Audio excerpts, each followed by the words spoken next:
I'm fighting first.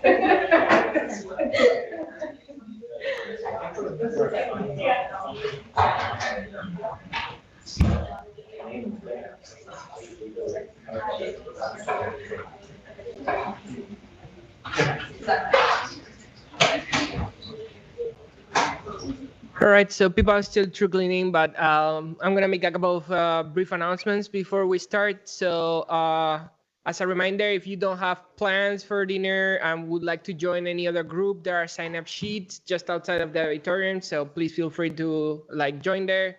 And also for tomorrow, for those of you that don't know what SDAS means, is the longest running meeting at STSCI, which is with drinks and snacks. So there will be a happy hour tomorrow at 5.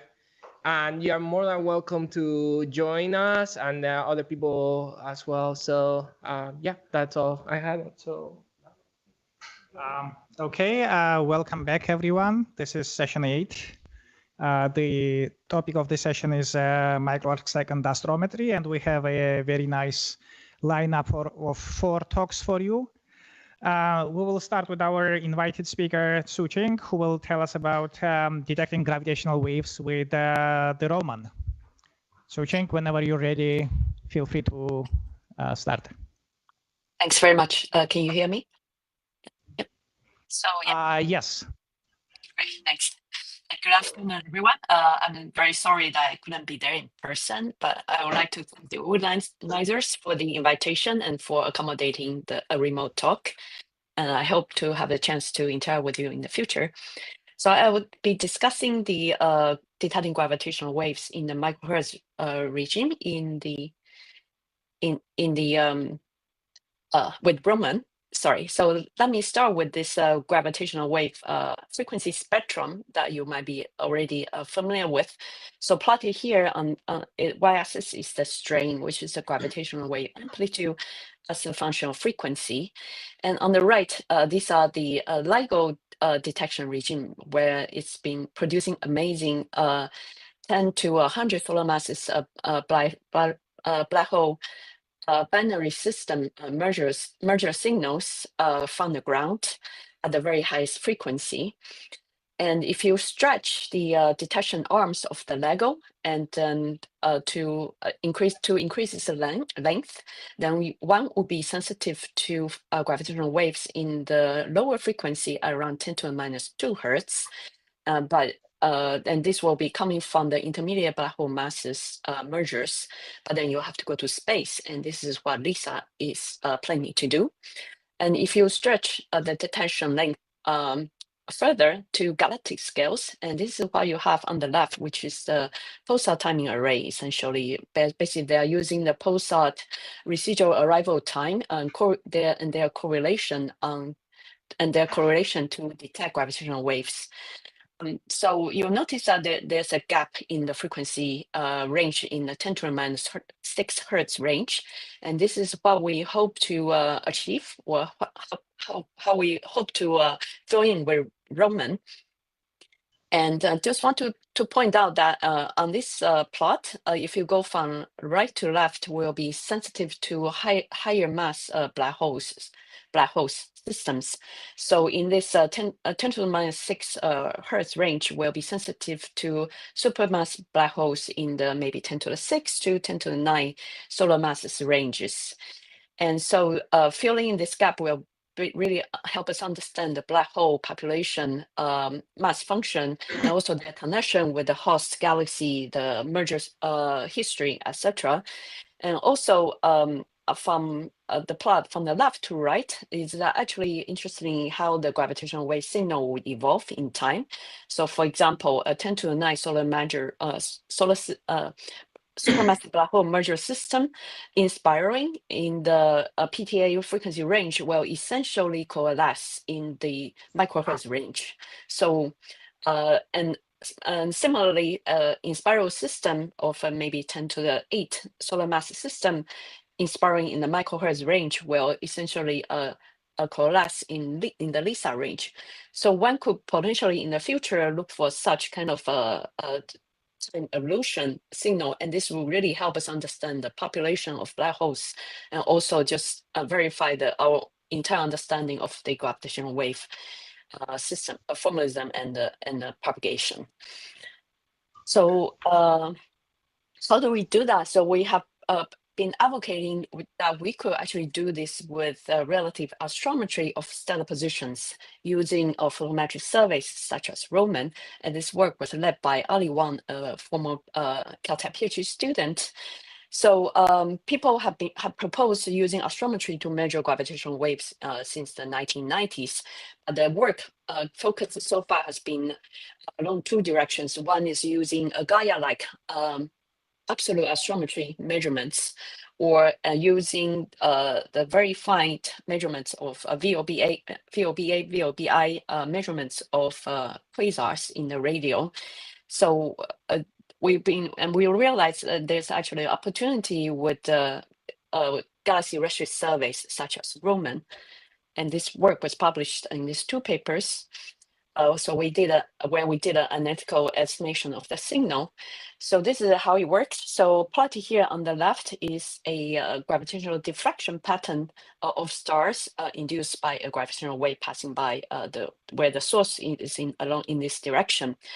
And the diffraction pattern, where we call the delta n, basically is related to the gravitational wave source position with respect to the observer, or in this case, the stars, and also related to the gravitational wave strain at Earth.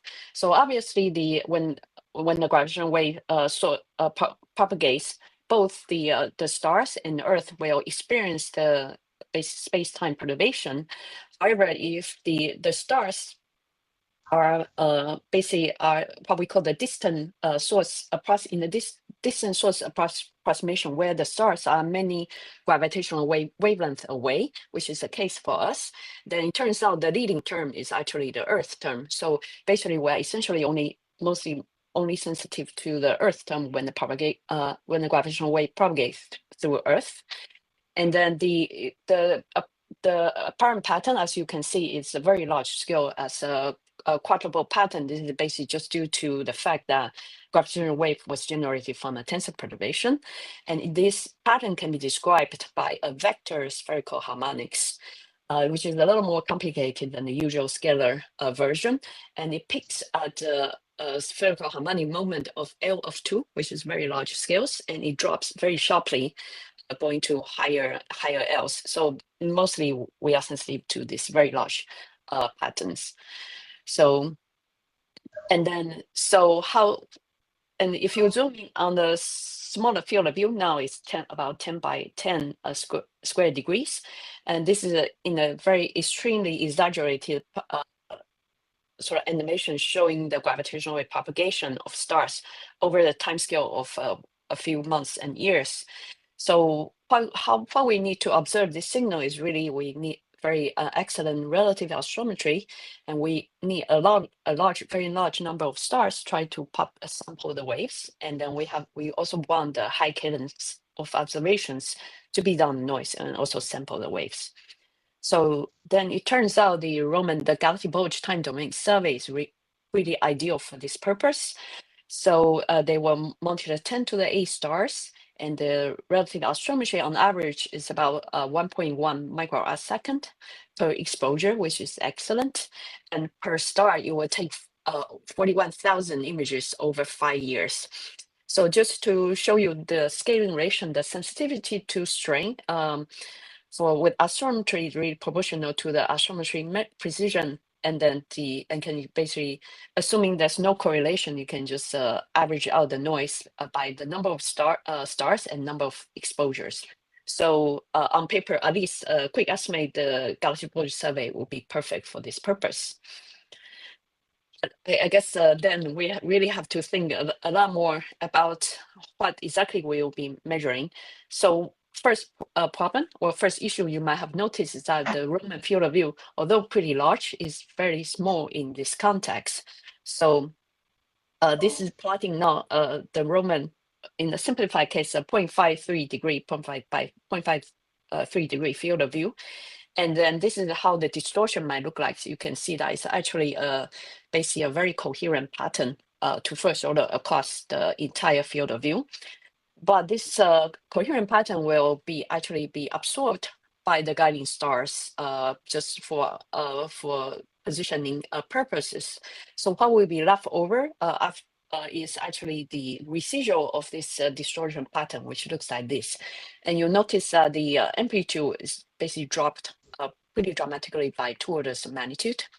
And so, which means we'll actually suffer a pretty significant signal to noise ratio. And I'll get back to this point soon. But I just want to say, with this in mind, assuming we could not recover this so-called mean signal, this is our sensitivity to gravitational wave signals. So for a single binary source, this is what we expect to see. So on the y-axis, this is the chirp mass, which is a combination, which is a function of the total mass of the 2 black holes and also the ratios. And this is plotted as a function of frequency. So I guess if we do not have access to the mean, we will be pretty limited to essentially large systems at around 10 to the 9 or 10 to the 8 if we're lucky. And they also need to be fairly nearby, around 1 megaparsec or so. And so as far as we know, there aren't so many systems that merger systems, but we could be wrong, and we could get lucky to find such a system. And I'll also come back to this point later. So besides the single binary merger systems, which give us continuous waves, we could also look for the stochastic background, which is what PTA has just reported that they have evidence for detection recently in the nanohertz range. So this is basically the detection is basically shown here, and then if we extrapolate it in the to the microhertz range, this is where we expect the signal to be. And so this is our current best estimate of the Raman sensitivity in this characteristic plotted as a function of characteristic string and frequency space. And so you can notice the range is pretty broad. Just on top is without the mean, and at the bottom is with the. If we could have a mean recovery, then we'll be a lot more sensitive. But we're probably closer to the top curve. But in any case, we will have sensitivity to the gravitational wave background. And then and in any case, this discovery space will be very exciting. So since then, we have looked into basically finalize or making the signal estimate a little more realistic. And so this is basically the work led by Benjamin Chen at USC. So here we run into a problem just basically for dimensionality. We have a very large dimension here. So we have 10 to the 8 stars, and each will observe by more than 10 to the 4 times. And then we'll need to basically monitor their time evolution this way. And also you can see shown in here 2 examples of a gravitational wave pattern. So sorry, depending on the position of the source, the pattern that we observe will be very different, as you can see in the 2 examples. And this is made more complicated by the fact that we only have a very small field of view, so we only sample a very small region. So there could be quite a bit of degeneracy. So Ben has championed this analysis. So this took us a while to figure out, and Ben has championed this analysis by using nest sampling to deal with this multi-model model and the large dimension and small field of view issue. And this work I actually just recently published. And it will show that he was able to recover the gravitational wave frequency and the amplitude, and also some parameters about the source, about the source inclination and the position angle. You can see the source position is fairly uncertain just due to the nature, just due to the difficulty that I mentioned. But nevertheless, we were able to recover the gravitational wave signals. But then putting things back to this plot now. Plotting again with string as a function of frequency, and plotting here is basically the current narrowgraph, 95% upper limit. From the nest sampling, we'll basically get a base factor estimate. And for Raman, the base would at base factor 10, the curve, which is roughly about 5 sigma, if you use the other language, is around here. So you can see the constraint is quite a bit worse than what we naively estimate.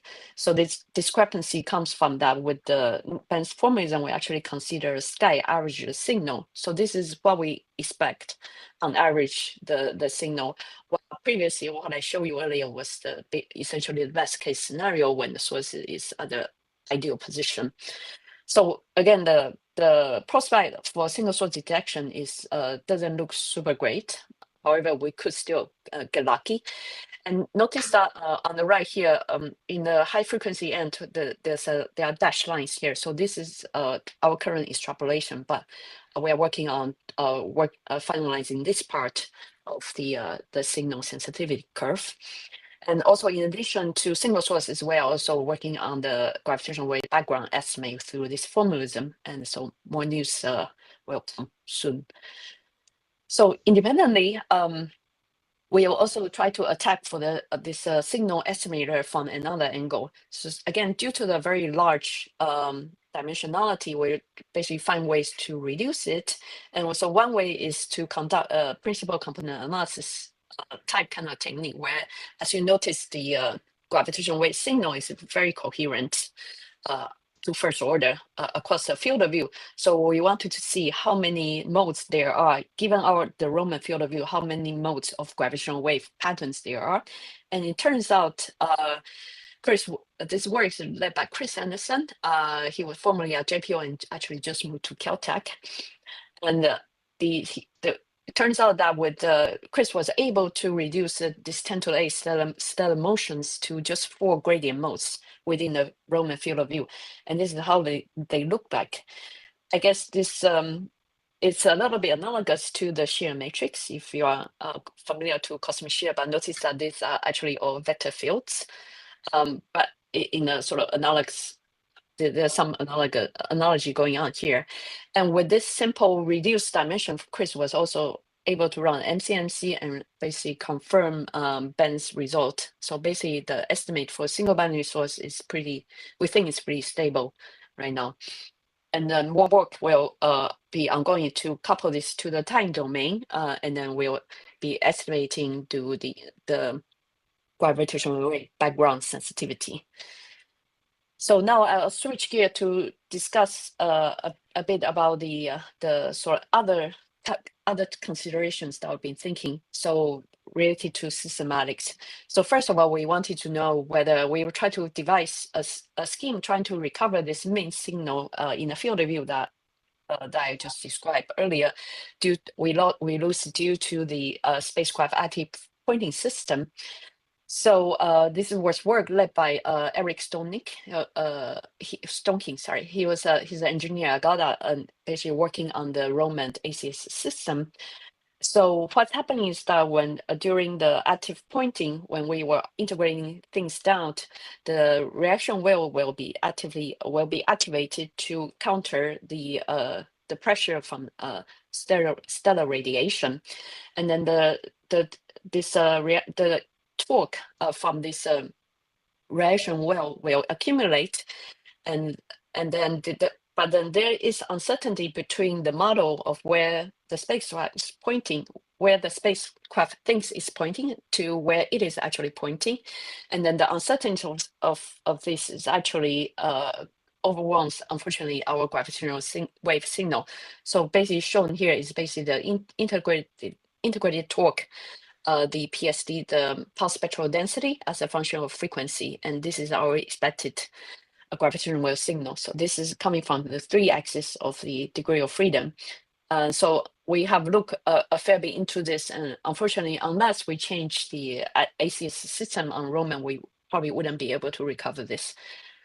But we were thinking along another direction. So how about maybe we could increase the field of view, effective field of view of Roman. So the idea is that in the small field of view limit, the gravitational wave signal will be proportional to first order to the field of view. So the larger the field of view, the stronger the signal. So one can do this by basically tying the field of view to a long strip with some overlap.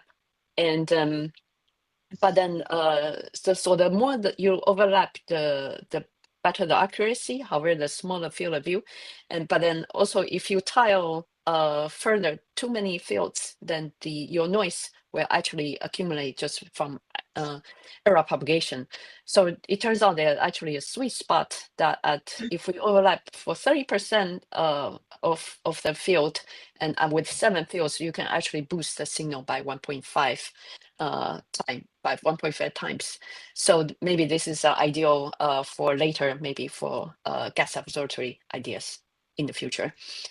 So finally, with the remaining time, I'd like to tell you about our favorite, which is the leading systematic, and which we identified it to be the differential velocity aberration effect due to the fact that the spacecraft is constantly moving, and the velocity is basically dominated by the Earth velocity at 30 kilometers per second. And this is the velocity. This is the relativity effect again. And then Chris was actually able to tailor expand this the DVA signal into 3 components. So 3 orders, and then basically we only, and the 4th order is actually too small for us. So this is basically essentially what we need to consider in the 2 dimensions, that one theta angle along latitude, and the other one is along azimuthal angle, and these are the amplitudes. So this is basically their spatial pattern. And so actually, again, what we worry about, so to first order, this DVA signal is actually being taken care of by the guiding stars.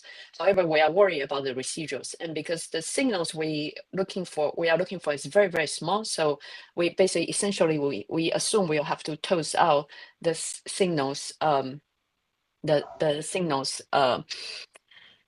So we have to toast out the signals being contaminated by DVA. Sorry, my time's over, but I just want to tell you that we also look at the time evolution of the signal. And what we found is that the DVA, the good thing is that spatially DVA is E mode only. So that means the B mode is uncontaminated. And along in the time domain, we actually only need to worry about L of 2, L of 3, and where the DVA actually zap out only modes, the periods basically with T over 1, T over 2, T over 3. So we essentially will only lose 3 modes in time. And then so this is essentially good news. However, we actually need to do more work to simulate this, considering the L2 halo orbit of Roman. So, okay, let me summarize here. So just want to say that this is still work ongoing, but we're actually getting to a little more realistically estimating the Roman signal, and we actually devise techniques borrowing from PTA and also with experience from the Kepler data, trying to see how we can actually tackle the Roman data set. And Roman would hopefully provide an exciting gravitational wave discovery space. And I'll start with the team here, and I would like to have special thanks to the Roman Galaxy Bulge team, especially Matt Penny, Jessica Liu, and special thanks to Jeff Kirk too. Thank you.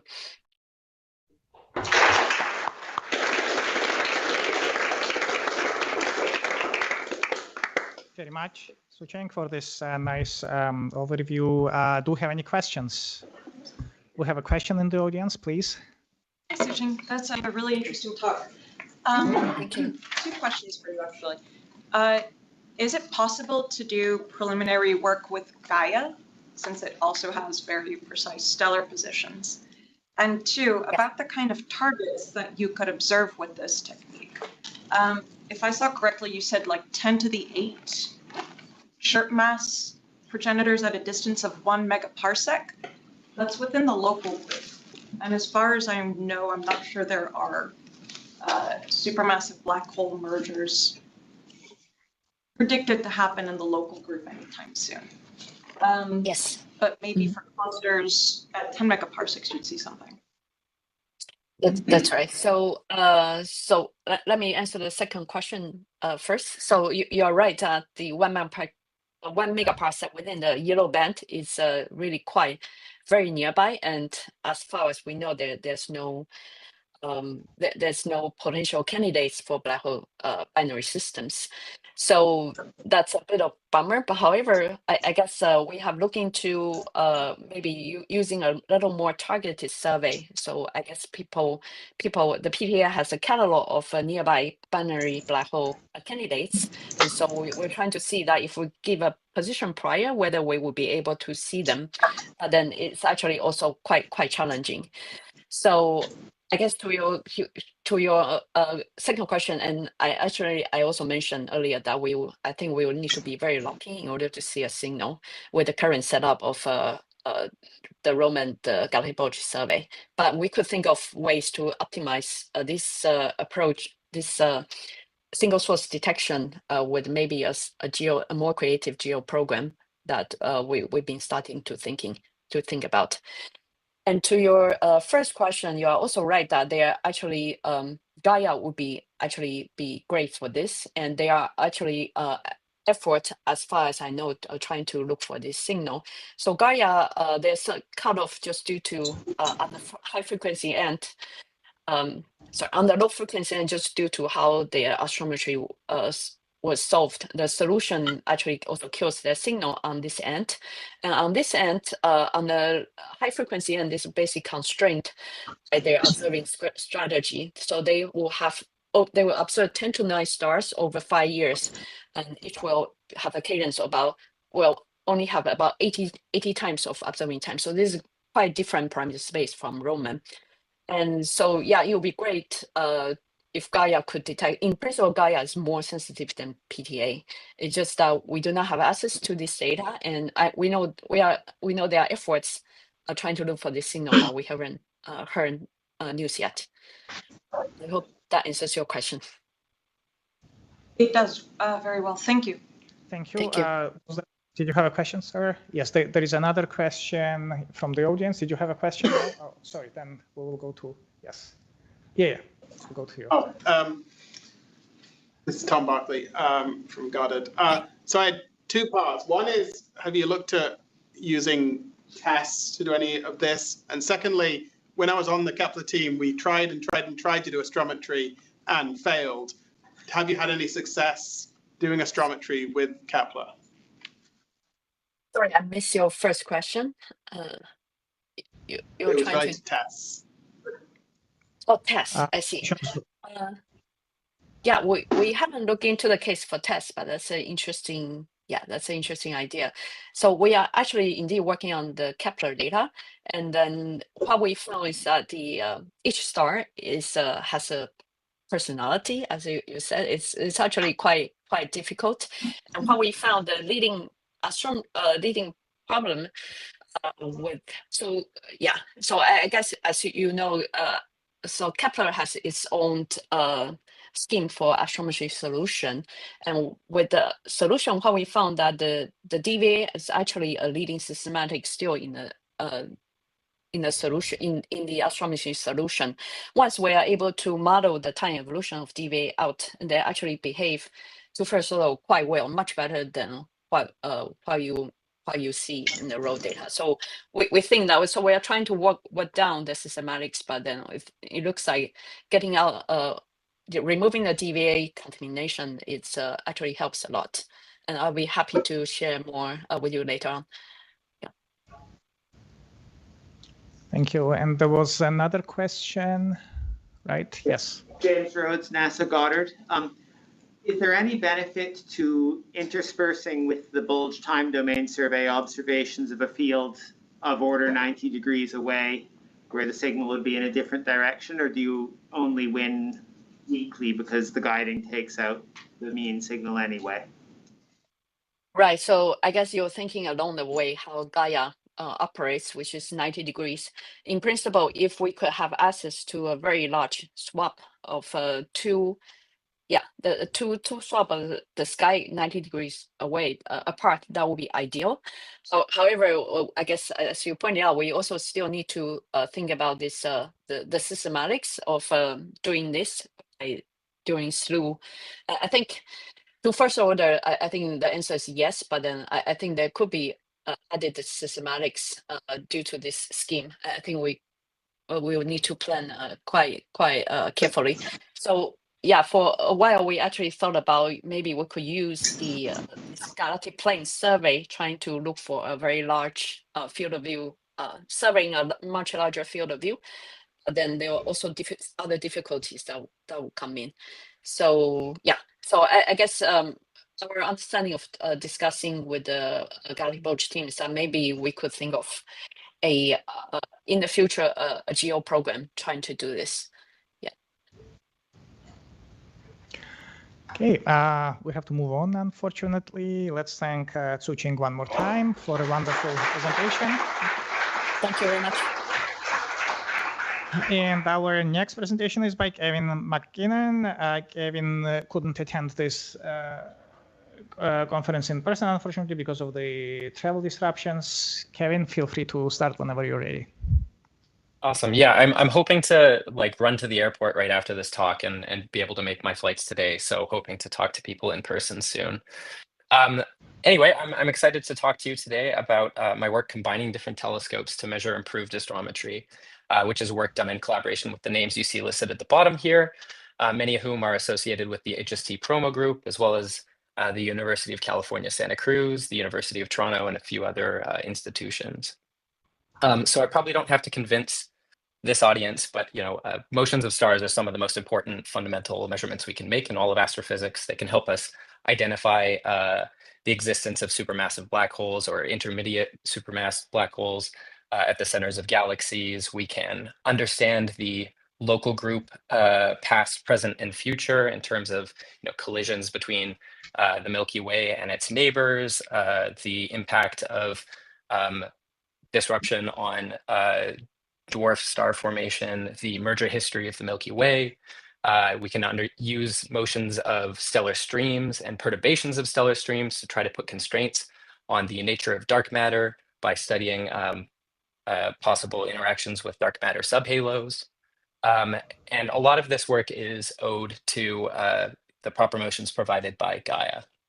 And so we're very grateful to it, especially now that it's stopped collecting data, but we're looking forward to another 5-ish years of data releases. And while Gaia has been revolutionizing our understanding, it does have some limitations. So for something that I like to think about, stars in the Milky Way stellar halo, a standard main sequence turn-off star in the Milky Way stellar halo at a distance of about 20 kiloparsecs would have a typical Gaia velocity uncertainty on the plane of the sky of about 100 kilometers per second, which is of the order of like the velocity dispersion we try to measure out there, which makes it difficult to disentangle whether a star belongs to one halo substructure or another, as illustrated by this diagram. And so what I want to emphasize is that having access to these faint stars allows us to push to higher resolution studies of the local group and the stellar halo, both in terms of resolution and distance, as well as position within the galaxy.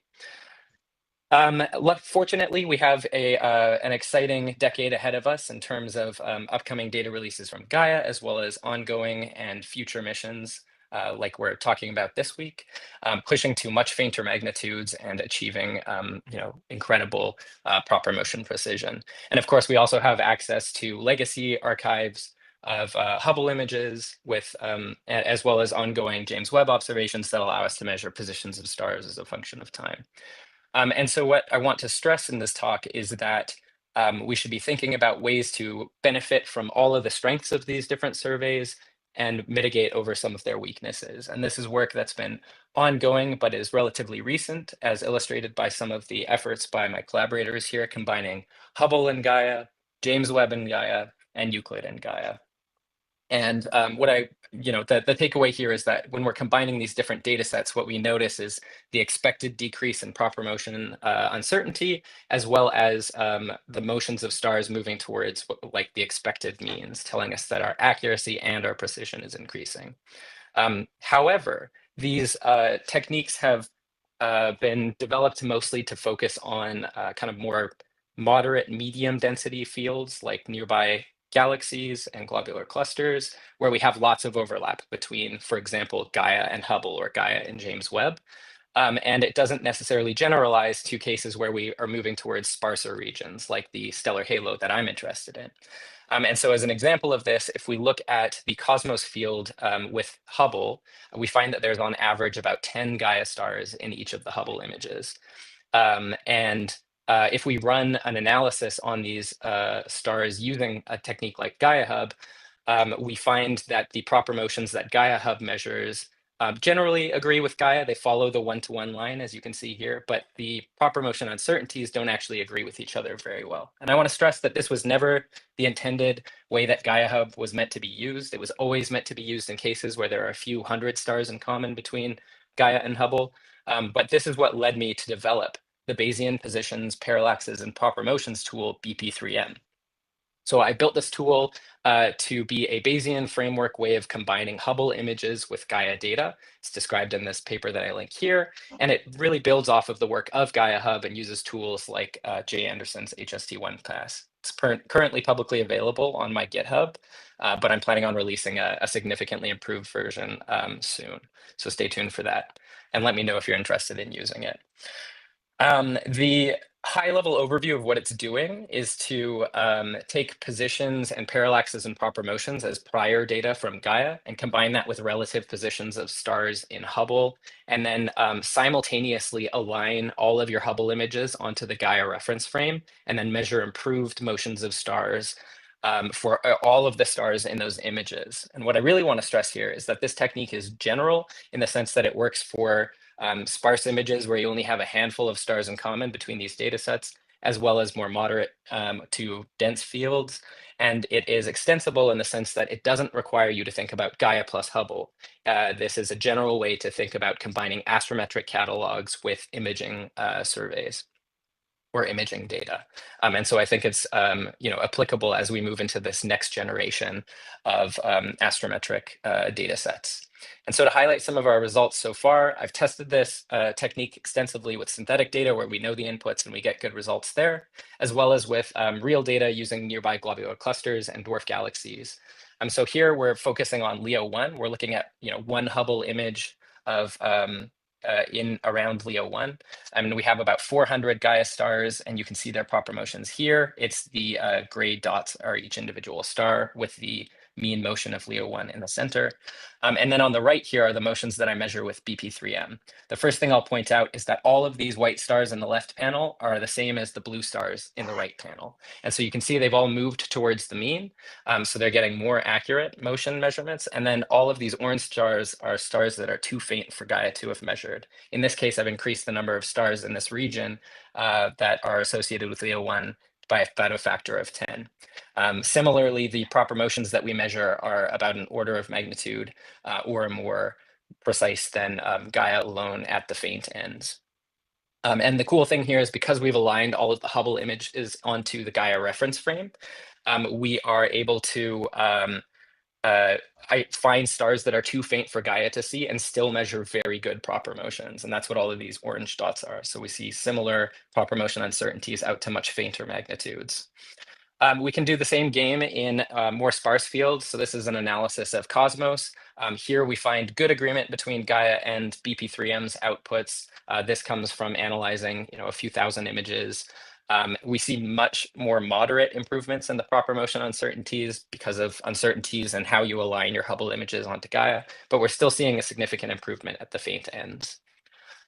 These days, I'm working on building some large catalogs of nearby globular clusters, dwarf galaxies, studying substructure in the Milky Way stellar halo. So, focusing on some of these fields, thinking about stellar streams, hypervelocity stars, globular clusters around Andromeda, as well as the local group dwarf galaxies. And then to focus on one, kind of science application that we've recently put out, I'm thinking about how do we go to a high resolution picture of the Milky Way stellar halo substructure. So moving away from some large or all sky averages defined by Gaia's kind of distant evolved stars, pushing down the main sequence to try to have a high resolution picture in both distance and position within the galaxy. And so to illustrate this, recent work that has just been accepted and led by graduate student Miranda Apfel at UC Santa Cruz. That is, as of last week on the archive, focused on trying to answer this question. So what can we learn from a study like this? So she found a bunch of very useful fields, very useful Hubble fields that could be analyzed with a BP3M technique. We're getting follow-up Keck spectroscopy to measure chemistry and line of sight velocities, and then asking the question, what can we learn with these high resolution pictures along these lines of sight? We do this using Bullock and Johnson simulated Milky Way stellar halos.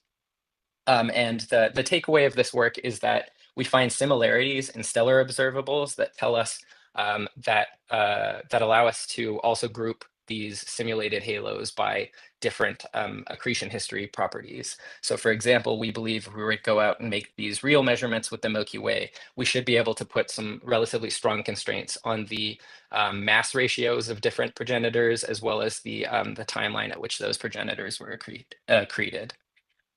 Other things I'm working on, so I'll begin being a Schmidt AI and Science Fellow at the University of Toronto come September, where we'll be working on improving some systematics in astrometric imaging data. So far, we've been focusing on Hubble, but we think this will apply broadly to Euclid and James Webb, as well as Rubin. I'll skip over some of the machine learning background. We're also thinking about defining internal coordinate systems of galaxies as we change wavelengths, which will allow us to align images better, especially in sparse fields. And then also thinking about expanding to include more data in our BP3M framework. And so this is work that's being currently led by my undergraduate student, Liwen Chen, at the University of Toronto, where she's been building kind of an automated way to process James Webb images and combine it with Gaia, as an example I'm showing here with the LMC. And so we're hoping to incorporate this into the BP3M framework. And then finally, my contribution to kind of the Roman community and to this workshop, symposium in general, was to produce this Gaia Roman astrometry tool, where you can go in and simulate realistic observations and get back realistic proper motion uncertainties or position uncertainties or parallax uncertainties, given a set of input magnitudes as well as an observing plan. So if you're interested in checking this out, please do. Let me know if you find any issues with it, and I will throw up my summary slide and take questions. So thank you very much.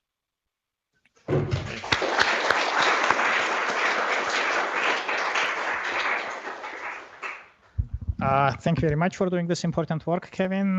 Do we have questions for Kevin? Yes. Hey, Kevin. It's Jesse Hahn from Harvard. I'm wondering, specifically for the Gaia plus Roman astrometry tool, how much does the Gaia reference frame degrade over time? And is there a reason to establish a connection early on in the mission versus later on in the mission? I haven't thought about how much the reference frame degrades over time. I am in the definition of how I'm defining positions of sources, tying everything back to the uncertainty at Gaia's reference frame. And so what this means, I think what you're implying is that the positions that you infer from like a single epoch with Roman is going to have large uncertainties when you propagate it back to the Gaia time. And so, ultimately, I think that would be worth thinking about, like a new reference epoch for those Roman observations as well. But I think, tying those together so that they can talk to each other easily and you can transform between them is something that should be focused on early on. Thank you. Okay. We have another question, Kevin? Yes. Okay. I'm Peter from IT, and this is a very interesting project. So I have a question. So you said you want to combine Gaia with some other telescope like SST or JWST. Now JWST is infrared telescope and SST is optical, so we have like different wavelength for telescopes. So I just want to know, is the wavelength will have any influence on like the result when combined with Gaia?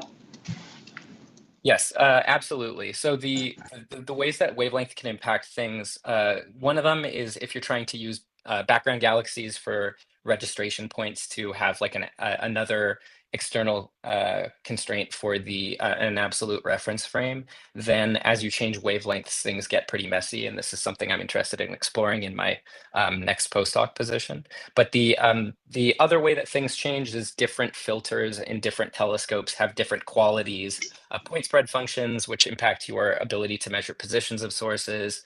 If you're thinking about, and in addition, they also have oftentimes different kind of distortion corrections that need to be applied to them. So for example, with Hubble, some filters are a lot better than others if you're trying to make astrometric measurements.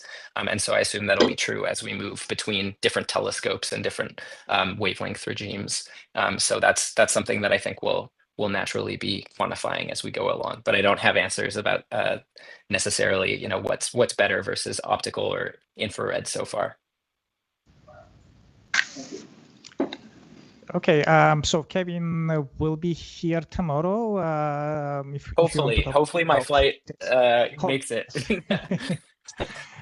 Yes, we hope you will make it. Thank you, Kevin. Our next speaker is Borja Anguiano. Borja will tell us about J-Atlas.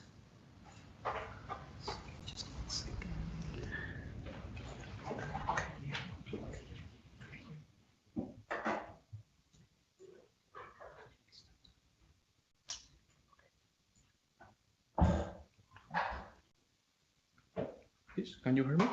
No. Is it on? Sorry.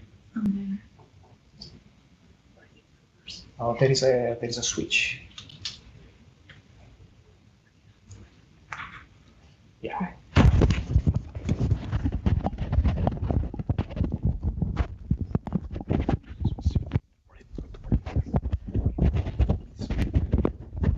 Can you hear me? Yeah. All right. Right. Thank you. All right. Okay. Well, first of all, thank you very much for the opportunity to give this talk here today. And also, I understand the previous speaker because it took me 2 days to come all the way from Spain to Baltimore with flight delays and cancellations. But I'm happy I'm finally here. A little bit tired, but let's see how it goes. All right. This is going to be a call for the community. We're trying to put a very interesting survey using narrowbands in the Hubble Astrophysical Observatory to map Andromeda and the Triangulum Legacy Survey. I would love to hear from you to your opinion. What will be the best way to do this experiment? And because I'm sure I think it's going to be a very interesting legacy survey for the future generation. When we look at our neighbors, they look that they are peacefully and quiet outside there. But then nothing close to the reality. This is a beautiful result from many years ago already from Pandas, where we can see a snapshot of what we call the hierarchical galaxy formation. What a mess. And this is one of the things that we really want to do with this kind of surveys. Okay, we all agree that understanding galaxy formation is one of the hot topics in astrophysics. Using stellar populations, resolved stellar populations, like of course in the Milky Way, where we are, and nearby galaxies, is one of the fundamental roles to achieve this goal. Okay, in the Milky Way, we call it galactic archaeology. We can start to use different populations to understand accretion versus in situ scenarios, and also now in M31, M33, and M33 in the last 10, 15 years, we have also making what we call this galactic archaeology from an external and more global perspective, resolving individual stars and also getting stellar spectra for a good number of them. This is a hot topic that increase and now with the new facilities. So we can create large fractions of halos with a limited scale coverage. Also, clean samples of the halo and these stars can be extracted using the external perspective and identification of stars in the outer halo beyond 100 kiloparsecs, something complicated for when we are inside the Milky Way. So M33 and M31 give us this beautiful perspective. So this is one of the main goals with this panopticon survey that we want to do. As I commented, we are going to use narrow bands. We have 56 photometric narrow bands. This is pretty much a low resolution spectra, and we don't need to select the stars a priori. We can we can just get everything that is on the field. So this is the facility we have. This is the Hubble Astrophysical Observatory. And this is the small telescope. It's almost 1 meter class telescope. This is the 2.5 meter telescope with the JPCAM camera. So I will focus on this facility mainly. That is what we have to carry this experiment. This is the telescope, okay? And this is what I was commenting with the JPCAM camera. I mean, because we have a limited time, and if you want to get to know more about the camera and the facilities, just ask me after that. So you can see that we are covering, with the narrow band filters, we are covering all the optical and near infrared. So I think this is bringing a new interesting angle to understand the properties of these two galaxies. This is the J+ survey and the J+ survey. J+ started nearly around like 7-8 years ago. This is where we are covering now the sky. So J+ is using 12 narrow bands in the 80 centimeters telescope, and we just started with the J+. You can see here a comparison between the Sloan spectra using Bose spectrograph and the 56 narrow bands. As I commented, we are getting a very interesting low-resolution spectra using this photometry. You can access to all this data on the website. Everything is well documented. You can ask me after that, and I can point you the right direction. And this is the current status. So here you can see that with J+, with the 2.5 meter telescope and the large camera, we just starting the survey. And this is just a more complex survey that we keep going with. And you can see here, those are the same objects with the 12 narrow bands for the J+, and this is with the 56 narrow bands that we have now with the JPCAM. Okay, let's get back to this idea. This is the fingerprint of pandas, okay? And you can see, and this is the field of view we have now with our camera. Okay, it's almost it's a little bit more than 4.5 square degrees. So we can go fast. Okay, so we can get a very good coverage of the whole halo of the two systems quite fast in the next several years. Okay, this is a great motivation. Also, together with resolving every single star that we will be in our field, our idea is to be able to go down in the I band to magnitude 23. Okay, we hope we can get a good signal to noise at this limit. There will be also we will be also getting a good number of clusters in these two systems. This is HST data. Okay, we are not going to resolve the stars. We will get the integrated light, but combining the integrated light of these clusters together with already HST data available and eventually James Webb, we can also create very interesting understanding the properties of these clusters. Okay, there will be also the dwarf spheroidal galaxies. Just as I commented, we are going to get everything that is on the field. We are not selecting a priori our targets, like if we will have a fiber-fed positioner. This is actually data from pandas for dwarf spheroidal galaxies, and you can see that they are going to 24. We will be able to get the upper red giant branch individually, so we will be able to get a low-resolution spectra for every single individual star that we can see in these dwarf spheroidal galaxies, which I think it can be quite remarkable as a legacy survey. The science itself, but also as a legacy survey for future generations that they want to build another kind of surveys. Let's go to the color magnitude diagram. Okay, you can see here the color magnitude diagram that is using pandas. They was using this to select targets for the DESI survey. Okay, as you can see, some of the selections you can make and introduce bias in your metallicity. We won't be suffering that because we don't need to make any a priori selection to get the spectra. Also, here Ogami is presenting the power of having narrow bands to separate giants and dwarfs. All the dwarfs that we will be getting on the field, they will be part of the Milky Way, so we can remove them.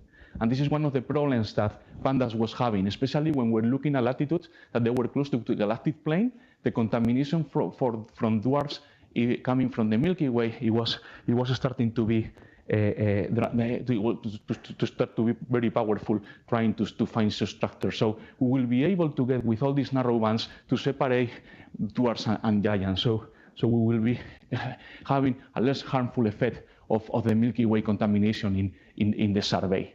Of course, we have the panchromatic Hubble Andromeda Treasury from Dalcanton. We will be using the broadband photometry combining with our narrow photometry to just enhance and get more information. Okay. Also, as commented, Pandas was able to estimate the metallicity, but we're estimating the metallicity using isochrone fitting, using broadband. We will be able to get the metallicity for every single individual object down to a magnitude that it will be in the field. So we will be able to create more detailed maps, metallicity maps than Pandas. And also we will be able to get alpha over iron. We are working on that. This is a very preliminary result for JPAST. We still have some problems with the photometry. I asked to Giadon, Lee, and Joan Sentin to run the painting in just just get the data and run it. Don't work on any prior. Just run it. And I was very happy to see that we are able to recover the iron over age. Also, the training set was very small. Just recall the fingerprint of JPAS we have been just covering 80 square degrees. So that will get better and better. And there is some traces for alpha over iron. With the 12 narrow bands with the J+, just 12 narrow bands, other colleagues have been able to get a very, very precise iron over age. So we can do it. We can do it with photometry, I believe. Okay. Not only the halo, it looks like we are only looking at structuring the halo. Ben Jinson just put paper he's using integrated light spectroscopy from apogee to try to find metallicity, alpha abundances, velocity dispersion, and age in the disk of Andromeda. This is very I think it's like there is a hot topic right now discussing if there is a high alpha sequence and low alpha sequence as we observe in the galactic disk. So we want to see what's going on also in Andromeda. I believe we will be able also to get data from the photometric survey. And this is one of the things I also want to bring here to this audience, and I would love to hear what's the status of the RON Andromeda. Okay, Roman is going to map the system extensively, going down to 26.5 in magnitude, and the idea is also that it will get also proper motions. So I think combining the individual metallicities and alphas that we will be able to get with the narrow bands with the proper motions from Roman, we will be able to do chemodynamical analysis of these systems, which I think is quite encouraging. Also, there is other efforts going on. This is DESI, I also commented. We won't be able to get radial velocities as they are getting, but we will be able to get this low resolution spectra that it can also give us the abundances that we are looking for. And also, we will not be limited to the pre-selection that you have to do to put your fibers. Another survey that is starting right now is the Subaru PFS survey. They also have a program to observe M31 and M33 with medium low resolution, and also I believe that we will be all complementary to each other in these efforts. There is also M33. It looks like M33 has a more complex history than previously presented. We always thought that the prominent work that they have is because the interaction with M31. It looks like now is just in the first info from the proper motions from Gaia. And here I want to report that there is a very interesting population of potential retrograde clusters that we have identified, and we have this paper under review right now. And also see the TRES survey that also have identified some structure in the M33 halo. So it looks like M33 has its own history and is more rich and complex than previously thought. Okay, we will be able to compare our results with embodied simulations in the local group, like for example the CLUBS collaboration and the Hestia project, because we will do, if we can combine with the abundances that we can get from the spectrophotometry with the proper motions from Roman, we will create these chemodynamical maps, and we'll be able to do a detailed comparison with simulations. And much more, okay? So think about the symbiotic binaries that they will be in the field. Think about all the planetary nebula that they will be in the field, that they have been also using narrow bands to find them. So we also have now 56, not only just the oxygen one. There will be also a very interesting exercise where we can start to find for extremely metal poor stars in these galaxies. So there is a plethora of different kind of science that we can do with this. So I'm going to just leave off my final points because I think I'm running out of time. Okay, well, so thank you very much.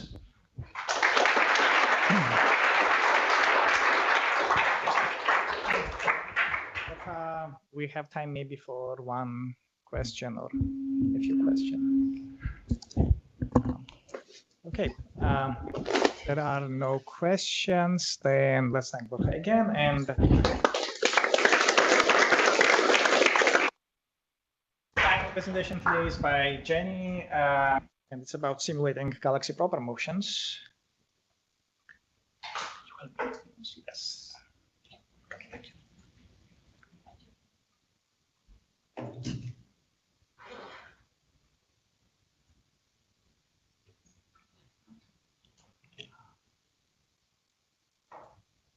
So this is slides, and just go here. Okay. It's on, right? So, oh, is it on? There's a switch. Yes. Great. Okay, great. Thanks. Yeah, so I'm Jenny Payne. I'm a postdoc at NASA Goddard and University of Maryland, Baltimore County. And I'm excited today to be talking about some recent work simulating galaxy proper motions for Roman. So first of all, why am I interested in studying the proper motions of galaxies to begin with? So the proper motions of galaxies are going to be very small, but if you have enough measurements of proper motions, you can start to study some phenomena that will produce various correlated proper motion signals. So the first and probably like most immediately obvious source of proper motion for a galaxy would be its peculiar velocity. That is dependent on gravitational interactions due to large-scale structure. So that will produce proper motion. There are also observer-induced phenomena that will create proper motions in galaxies, or like apparent proper motions. One is extragalactic parallax due to our velocity, and that's the primary focus of this talk. But also the acceleration of the solar system barycenter towards the galactic center produces a proper motion dipole that has been measured with radio observations of quasars and also Gaia. And then a few other things I've kind of lumped under cosmological various effects that will produce proper motions like gravitational waves. We heard a talk about that earlier with regards to stars, but you can also think about measuring primordial gravitational wave background with the proper motions of galaxies. And also if we were living in an anisotropically expanding universe, for example, that would create correlated proper motions. So all of these things add together to give you the proper motion of any individual galaxy. And like I said, these are going to be generally very small, like less than a few microarcseconds per year.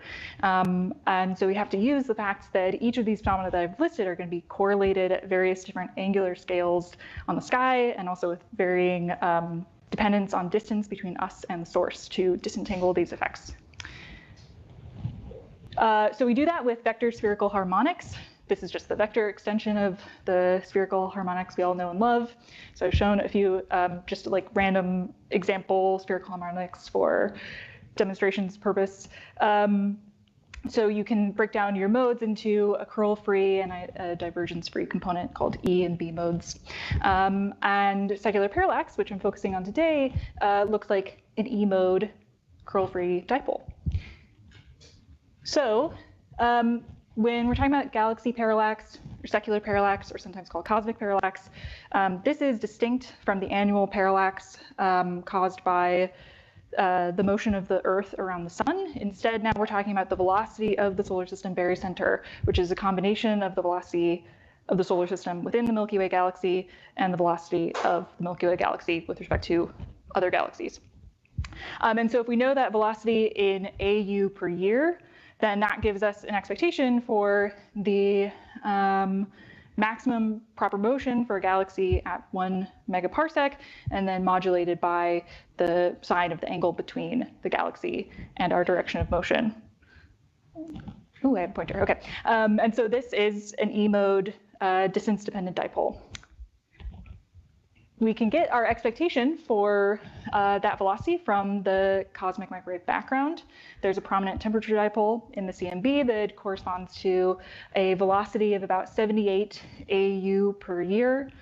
This image is in galactic coordinates, so we're moving in this direction. And so we should see galaxies basically streaming away from our direction of motion with an amplitude that decreases as a function of distance. So the proper motion signal will look like 78 microarc seconds per year for a galaxy at 1 megaparsec. Yeah, and I should clarify, I'm going to be saying parallax and proper motion interchangeably a lot here, which for people who do astrometry might be bothersome, but I'm talking about the secular parallax, not annual parallax. So this looks like a proper motion in galaxies. So secular parallax has not been detected yet, but it's a pretty simple prediction from the fact that we can measure our velocity from the CMB. And so measuring it would be novel in and of itself. But then also, this is really of interest because of the dependence on distance. So measuring distances in astronomy is very difficult, and having another way of constraining distances to galaxies could be very useful. And so specifically, if we take Hubble's law and plug that into our equation for the proper motion dipole, and then we assume that we know our velocity from the cosmic microwave background and fit for a dipole, what we get out is a value of Hubble constant that is independent and a direct geometric constraint on the Hubble constant for nearby galaxies. So in order to do this, we need to measure proper motions, but we also need to know what the secular parallax amplitude should be, which means we need to know what the solar system's velocity is with respect to an extragalactic reference frame. And so I've been talking about using the CMB, and I'm going to assume that we can use the CMB, but as a quick aside, I wanted to note that the question of whether or not the CMB is a good universal reference frame is kind of a somewhat open question. So there are other ways you can measure our velocity by looking at the clustering of quasars. So another consequence of our motion is that we should see like a higher clustering of sources in our direction of motion. So there's like a dipole, a matter dipole that you can measure with quasars. And people have gone and looked for this, and some of the measurements of the matter dipole agree with the direction of the CMB dipole roughly, but the amplitude of the dipole is about 2 to 3 times larger than what you would expect from the CMB. And so this basically means that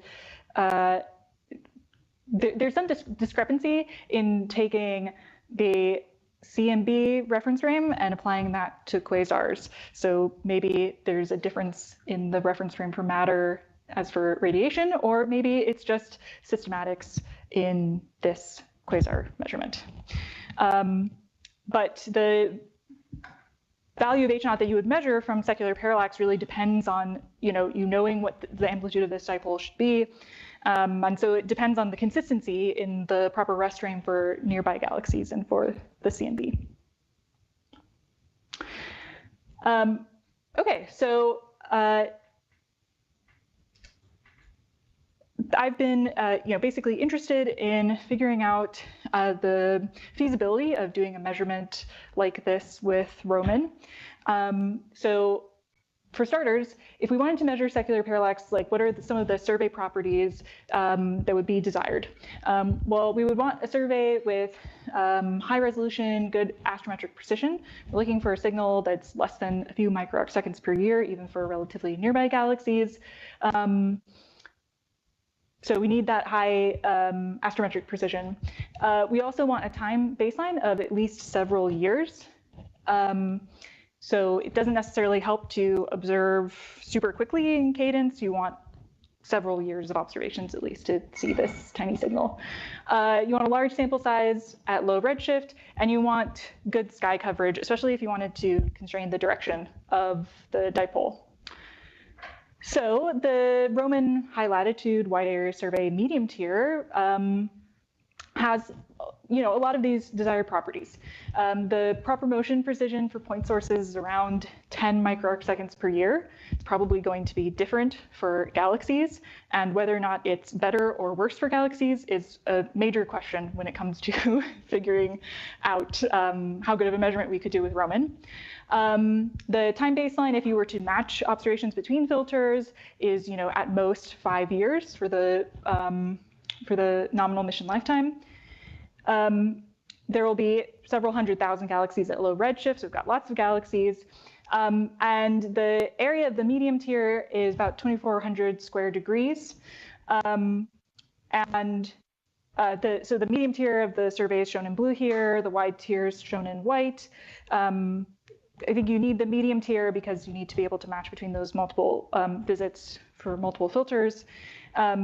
And so you can see that, ideally we would have like an all-sky survey done, once and then again in another like 5 to 10 years. But, this is meeting some of the things that we need to measure secular parallax.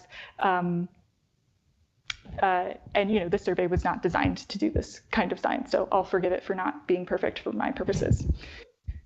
Okay, I need to hurry. So, okay, so I have been using the open universe simulations to try to get a handle on what is the actual astrometric precision for galaxies. So these are extended sources, which means that if we're trying to match positions in different filters, we wouldn't necessarily expect the centroid to actually be the same in each filter. So some of that difference that you would see could just be due to the differences in image filters. So I used the open universe simulations to do detections of galaxies in multiple different filters, and then basically look at the centroid error that you get from combining all of those different filters. And so the expected precision for point sources is about 1 milliarcsecond per year. I'm finding that, for extended galaxies, it's going to be like maybe 2 times worse, or potentially worse. And then from there, you can predict what the proper motion error for galaxies will be, because the proper motion error is related to the uncertainty in any one single epoch observation divided by the time baseline and the number of observations over that period of time. And I'll also note that last summer, Ami Choi and I had an intern working with us at Goddard, Philip Leduca. He's going to be an incoming CMU grad student this fall, who has been working on reproducing a subset of the open universe images with added galaxy proper motion, so that we can basically verify if this assumption holds true when you actually try to fit proper motion. From there, produce mock astrometric catalogs. So I'm basically trying to create a catalog over the medium footprint that is consistent in redshift distribution with open universe, and adding in noise into the proper motions generated from the image centroid errors. So this is one iteration of what a catalog like that might look like, or just 500 samples of that catalog. It's quite noisy. And then you fit the secular parallax signal to that to pull out the redshift dependent proper motion dipole. And this is an example of what the best fit inferred proper motions for that same previous sample looks like. And the direction of our motion is indicated by the star here. I do that for 1,000 iterations of this catalog, and this is the values of H0 that you wind up getting out. The truth in the simulation is 70 kilometers per second per megaparsec. And so the typical uncertainties for this simulation are around 12 kilometers per second per megaparsec per year. I said per year, per megaparsec. So, we're not like breaking new ground on the precision with which we can measure H0, but this is an indication that we, even conservatively, should probably be able to measure secular parallax with Roman, which is very exciting. And then just to drive home the point that with proper motions, we're really, just dependent on having that long time baseline. If you could imagine an extended Roman mission where you add just one observation after 10 years, this would reduce the uncertainties by better than a factor of 2. So this is the same simulation run with a 10-year time baseline. And so the longer time baseline we can get, the better measurement of H0 we could do. So I think I'm out of time, so I'll just throw up my summary slide. Thanks.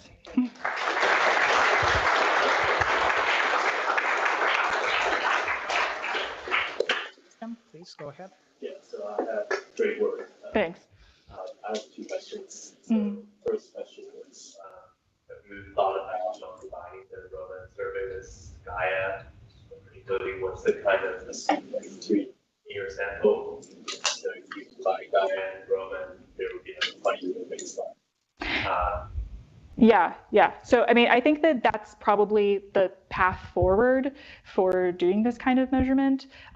So the motivation behind the work here is how good can we do with just Roman alone, especially because of that issue of matching centroids in different wavelengths. So I have not thought about it in great detail. I've thought about this measurement in great detail for Gaia alone, as you know. Yeah, I think that requires some careful thought about how much noise you'd be introducing by now adding like another wavelength.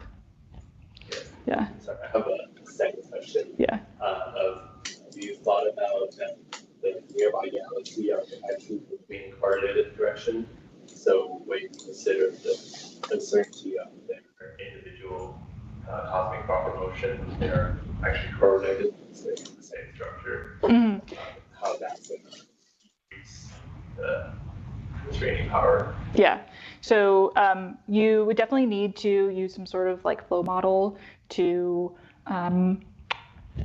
separate those two effects. But also one of the things that we found when doing this for the prediction for cosmic flows galaxies with Gaia is that the local dipolar component of the peculiar velocity is actually like 90 degrees away from the direction of our motion. And so it actually, if you constrain the direction, which I don't know if I said that specifically in these, I'm constraining the direction of the motion, you basically just recover the secular parallax component. Yeah. Okay, thanks, Jenny. We will break for 20 minutes now, and we will reconvene for the weak lensing session.